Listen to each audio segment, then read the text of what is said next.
A lei cósmica da polaridade. Tudo é de um par de opostos. A sexta lei do cosmos é a lei da polaridade, que pode ser formulada da seguinte maneira: o cosmos manifesta o princípio da polaridade em toda e cada uma de suas partes componentes. Toda e cada uma de suas qualidades manifestas ou grupos de qualidades tem seu outro polo ou polo oposto, e, desse modo, cada uma dessas teses e antíteses forma um par de opostos. Esse par de opostos, porém, não constitui senão os dois polos contrastantes de uma coisa superior, na qual eles podem ser sintetizados. A lei da polaridade vem expressa no axioma segundo o qual polaridade é aquela condição de um corpo em virtude da qual ele exterioriza forças ou propriedades contrastantes em direções opostas. O princípio da polaridade, frequentemente expresso como o par de opostos, é um dos truísmos aceitos do pensamento filosófico antigo e moderno, esotérico e exotérico. Foi erradamente enfatizado pelos pitagóricos e pelos antigos herméticos em geral. É mencionado no grande clássico hindu, o Bhagavad Gita, como o par de opostos. É frequentemente citado por Helena Petrovna Blavatsky, como, por exemplo, masculino e feminino, ou seja, polaridade. A Doutrina Secreta, volume 1. Novamente, a lei que provoca a atração entre dois objetos de polaridade desigual e a aversão entre aqueles de polaridade semelhante, do livro Abid, volume 2. Uma vez mais, afirma-se que toda série de qualidades contrastantes é formada por masculino e feminino, bem e mal, positivo e negativo, do livro Abid, volume 1. Repetindo, cada qual é uno e ao mesmo tempo vida e morte, saúde e doença, ação e reação, do livro Abid, volume 2. E ainda outra vez, o universo manifesto é impregnado pela dualidade, que é a essência mesma de sua existência como manifestação, do livro Abid, volume 1. Os preceitos interiores dos antigos hermetistas baseavam-se nessa lei da polaridade ou pares de opostos.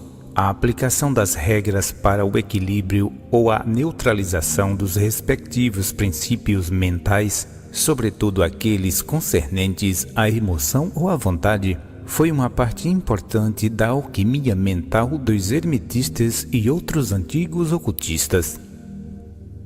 Sem dúvida, na base disso estavam os respectivos princípios da polaridade e equilíbrio. A transmutação de qualidades mentais de um oposto a outro também era muito favorecida por essas escolas e era igualmente baseada na lei da polaridade, bem como aplicada às normas que regem a mesma.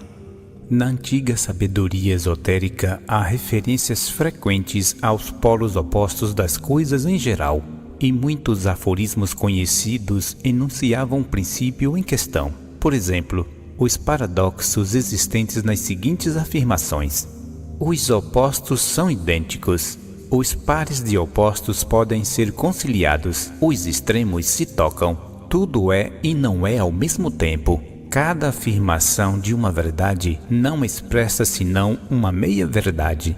Há dois lados para todas as coisas, etc, etc.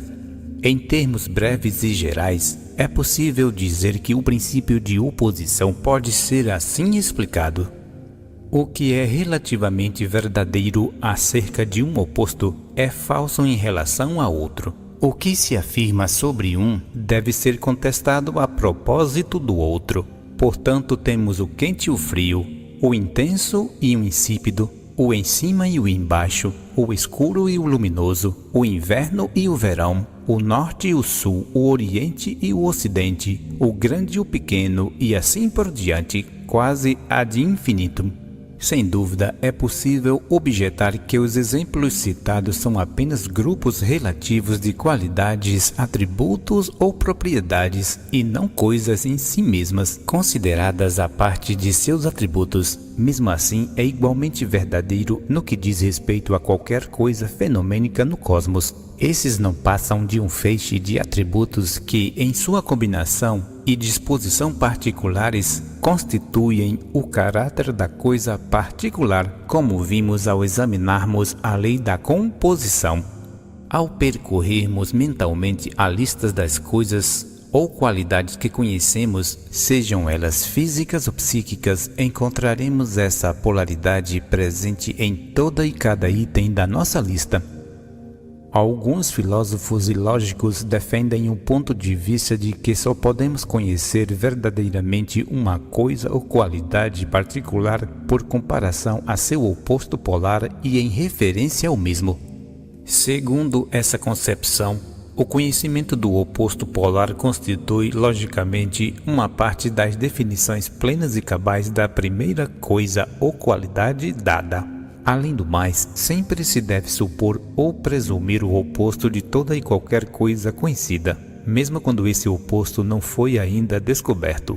Com base na presença do conhecido, a existência do oposto desconhecido pode ser logicamente argumentada.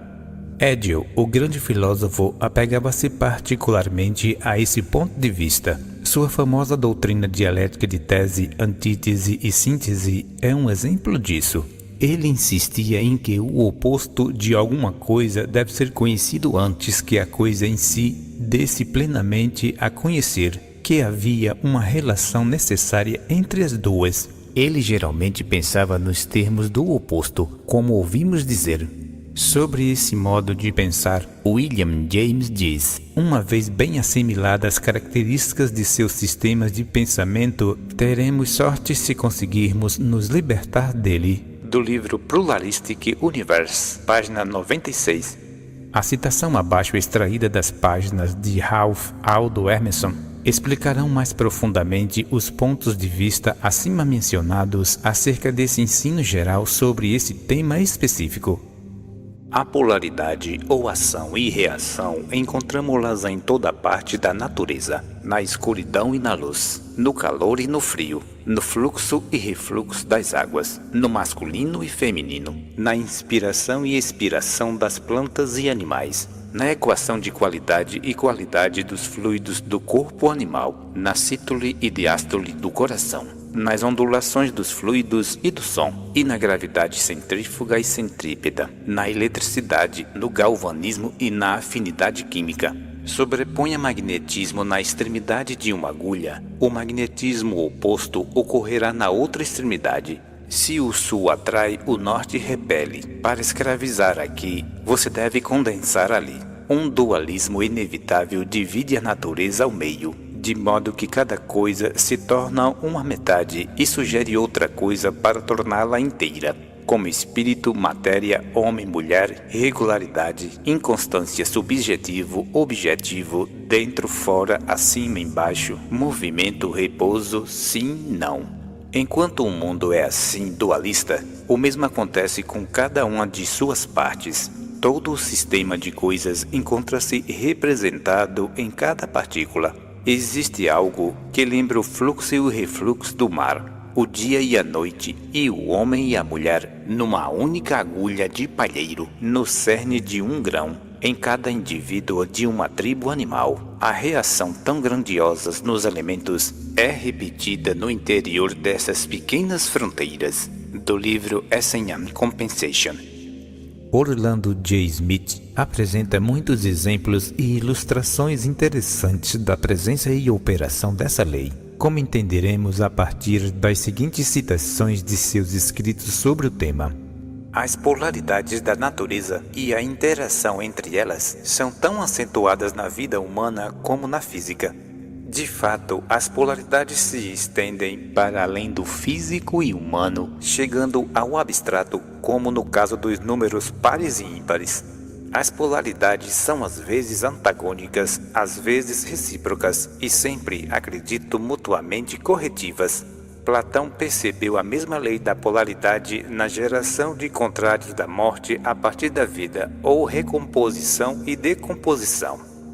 O homem se depara por todos os lados com as polaridades da natureza, algumas das quais, como molhado e seco, quente e frio, trabalho e repouso, prazer e sofrimento, eram tão evidentes na selvageria como na civilização. Com cada vez mais conhecimento, o homem percebe um número cada vez maior dessas qualidades e cria novas palavras para expressá-las. Em seu Tesaurus, Roget apresenta mais de 12.000 palavras de sentido contrário. Há relativamente poucas palavras de natureza geral às quais não se possa atribuir nenhum termo correlativo, tanto de negação como de oposição, diz Roget. Hegel sustentava a teoria do progresso por antagonismo, aquela segundo a qual as formas que são contestadas são realmente complementares ou necessárias umas às outras, e seu conflito é limitado pela unidade que elas expressam, e que, em última análise, devem subordinar a todas a si própria. Do livro Balancing the Phenomenal Verity. De extrema importância e igualmente bem percebido pelos antigos adeptos do esoterismo, sobretudo no caso dos hermetistas, foi o entendimento no que, na verdade, esses opostos polares, esses pares de opostos, não são duas coisas distintas e separadas como parecem ser, mas são, na verdade, apenas os dois extremos ou polos de uma síntese maior, e que essa síntese maior nada mais é, na verdade, do que a união dos dois extremos ou polos. Por conseguinte, a doutrina dialética de Hegel, que toda e cadeia ideia e a coisa que ela representa tem sua síntese ou seu oposto, com o qual pode ser sintetizado e assim harmonizado numa maior unidade, uma nova síntese ou totalidade de ideia e coisa.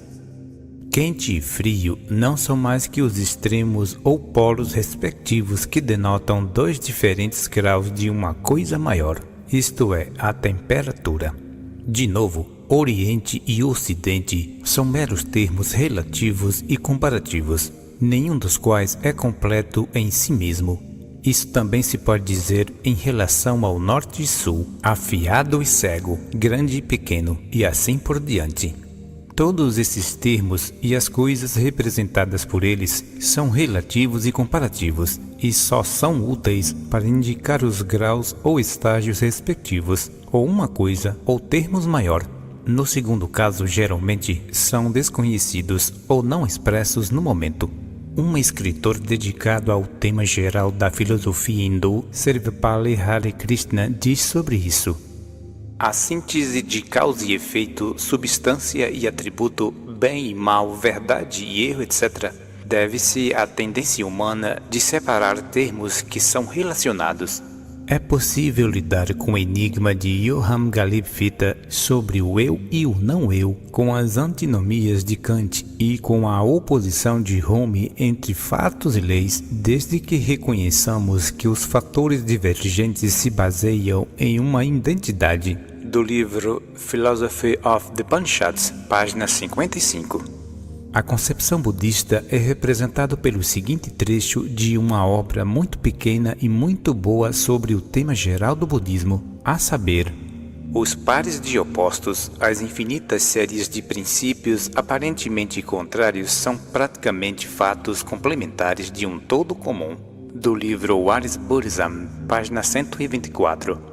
Um exemplo conhecido dessa questão é o fato de que, se uma pessoa viajar ao redor da Terra, seguindo em direção a leste, ela voltará ao ponto de onde partiu no oeste. O extremo oriente e o extremo ocidente representam a mesma localidade. Os dois termos representam visões contrastantes relativas e comparativas. Da mesma maneira, para um homem situado no Polo Norte, qualquer direção significa sul. E, caminhando em linha reta, ele será obrigado a avançar em direção ao sul, a despeito de como ele introduza mudanças em sua trajetória. Em geral, as diferenças nas respectivas qualidades das coisas não passam de uma questão de diferença em graus da maior síntese dos dois opostos. Se aplicarmos esse teste a quaisquer conjuntos de qualidade contrastantes e opostos, como afiado, cego, peso leve, escuro, claro, etc., descobriremos essa regra por nós mesmos. Isso também se aplica às qualidades emocionais, bem como às físicas, como no caso amor, ódio, etc. O princípio geral da polaridade e o de tese, antítese e síntese podem ser aplicados às atividades da vida e do pensamento humanos, bem como aquelas do mundo físico. Dissemos que se alguém avançar em direção a qualquer polo específico de uma coisa qualquer e seguir em frente, ele terminará por alcançar o polo oposto da coisa. Em última análise, toda essa viagem física ou mental é circular. O ódio intenso transforma-se em amor ardente, o amor ardente em ódio intenso. O metal fundido, quente, e o ar líquido intensamente frio produzirão os mesmos tipos de queimaduras na pele e a mesma sensação de dor. Os amigos mais próximos às vezes se transformam nos inimigos mais implacáveis. Em certos casos, o contrário disso também acontece. Novos convertidos ou prosélitos são proverbialmente intolerantes, e essa intolerância costuma ser cáustica em relação às suas antigas crenças. Da mesma maneira, o libertino recuperado torna-se um verdadeiro santo, uma vez distanciado de sua vida anterior. O santo mais devoto, uma vez apartado de sua vida beata, geralmente se transforma no mais consumado devasso. As virtudes levadas a extremos irracionais e fantásticos frequentemente se convertem nos piores vícios. A indulgência extrema muitas vezes resulta em saciedade, impotência, reforma radical. A ação e reação são idênticas, porém opostas. Para cada ação há uma reação igual e oposta. Nas mitologias, os anjos caídos tornaram-se reis dos demônios. Os extremos se encontram. É uma frase proverbial. As antinomias não condicionam. Elas tendem a cancelar-se mutuamente. É um adágio filosófico e científico. Na verdade, segundo alguns escritores, parece haver em operação na vida a imagem de uma ironia cósmica em que o objeto originalmente escolhido é substituído por seu oposto, no qual as coisas funcionam exatamente do contrário do que se pretendia. Todas as coisas tendem a ilustrar a presença e operação da lei cósmica da polaridade. Isso se aplica a todos os planos da atividade cósmica. Teremos novos exemplos desse fato quando chegarmos ao exame da sétima lei cósmica, a lei cósmica do equilíbrio ou compensação. Chamamos a atenção do leitor especialmente para essa lei do equilíbrio ou compensação, pois ela é complementar e suplementar à lei da polaridade. É necessária para uma compreensão plena da segunda, de tão geral que é o reconhecimento expresso ou tácito da lei da polaridade, da tese, antítese e síntese em uma unidade transcendente.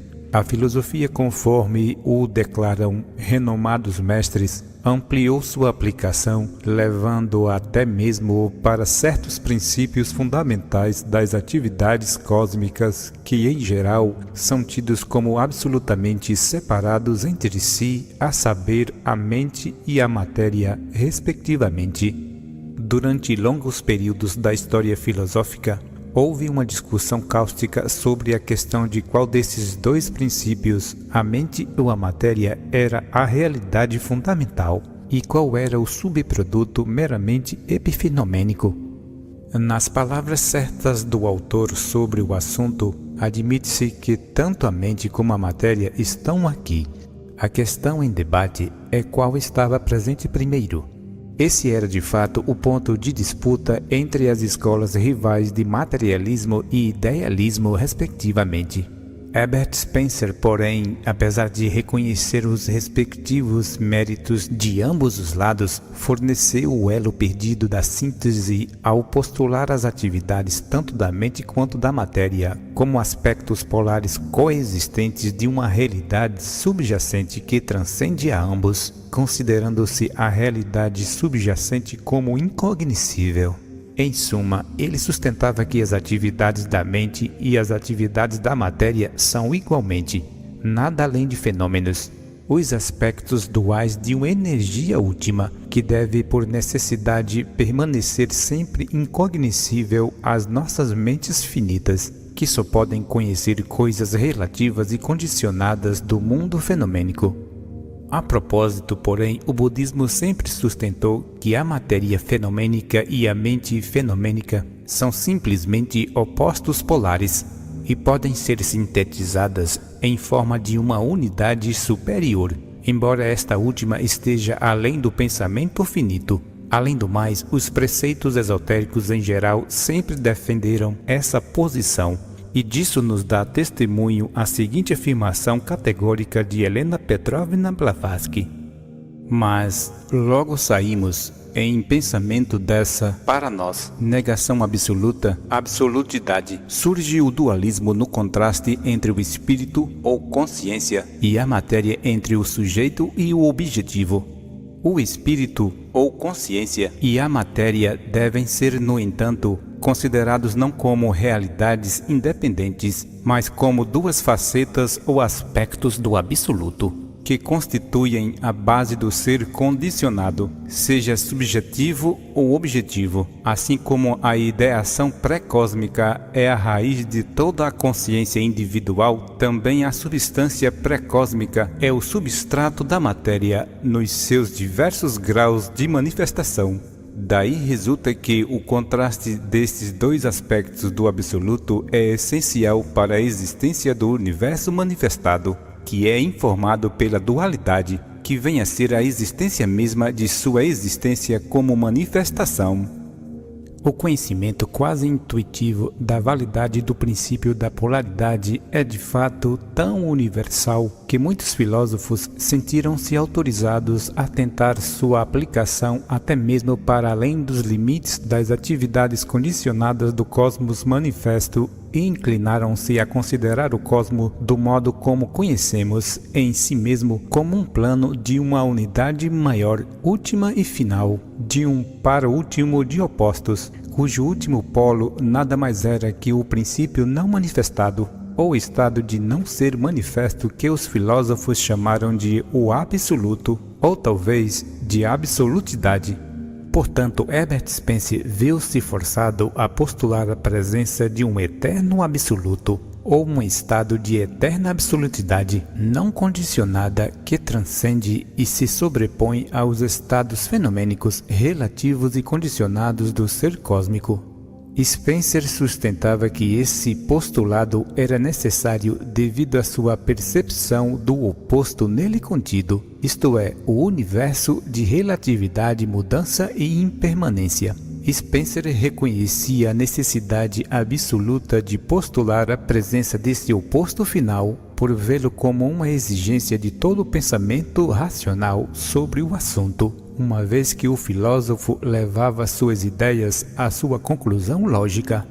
Os budistas também julgaram necessário fazer o mesmo, a fim de atender a todos os requisitos de sua própria lógica, embora eles também tenham sido forçados a declarar que seus estados mais avançados de paranirvana ou suttnes, como era chamado, sejam essencialmente incognoscíveis.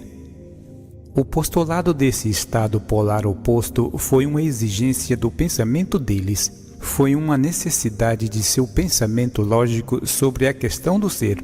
Citaremos aqui, extraído de um tratado moderno sobre o tema do budismo em geral, um trecho que remete diretamente a esse argumento específico.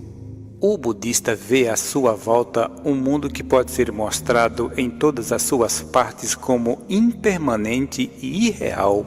Se tudo que conhecemos é irreal, finito e transitório, a lógica exige a polaridade oposta em um real que é simultaneamente infinito e eterno.